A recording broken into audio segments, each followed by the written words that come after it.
Welcome to Now's Nonsense. Check out this clip. $400 million is the bid, and the piece is sold.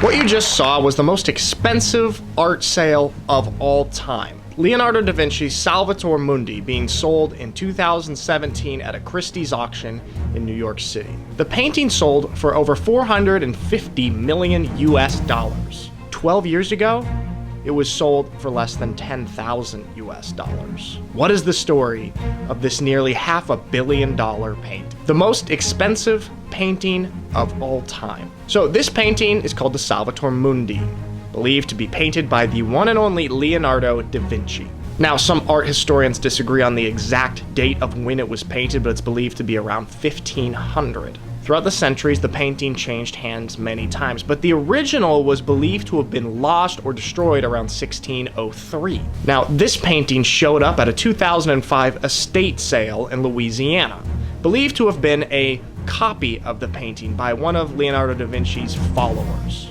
The painting was described as a low-quality work with a lot of overpainting on it. However, these art dealers that bought the painting in 2005 thought that there was more to it. They thought maybe this wasn't just some regular old copy. So they hired the art restorer Diane Dwyer Modestini in New York City, and she began working on restoring this piece. Using some chemicals to remove some of the overpainting, she started to notice some pretty interesting stuff. Most notably, the thumb. After removing some overpainting, she saw that there was an original position of the thumb that had been painted over and adjusted.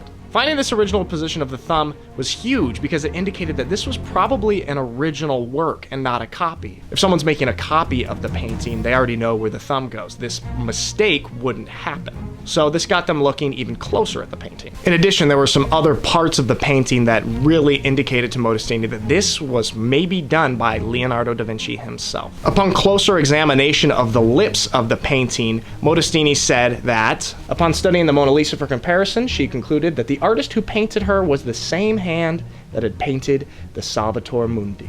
I couldn't, avoid the conclusion any longer that this was absolutely by Leonardo. No one else could have painted it. So numerous experts came in, looked at the painting, they did a bunch of tests, and essentially in 2012 it was authenticated as an original piece of work from Leonardo da Vinci. So these guys who originally bought the painting for less than $10,000 now stood on a pile of gold. In 2013, they sold the painting for $75 million to art collector Yves Bouvier, who then turned around and sold it to Russian art collector Dmitry Robolaev for $127.5 million. In 2017, the painting was exhibited in Hong Kong, London, New York, and San Francisco. And near the end of that year, on November 15th, 2017, it was sold for $450 million. Sold. So the buyer purchased the piece anonymously over the phone with a proxy, and so for a while people didn't know who the purchaser was. Eventually it was revealed that the purchaser was Saudi Arabian Crown Prince Mohammed bin Salman. The painting was supposed to be put on display at the Louvre, Abu Dhabi, but that was unexpectedly canceled, and currently no one knows exactly where the painting is. There are rumors that it's being stored on MBS's yacht, and other stories that claim it's in a vault in Switzerland. But as of right now, it is not entirely certain where this $450 million painting is. Now, there's actually a really interesting documentary about this called The Lost Leonardo that goes into great detail that I can highly recommend. But that is the quick story of how a painting that was sold for less than $10,000 in 2005 sold for almost $500 million just 12 years later. Thank you for listening to my nonsense.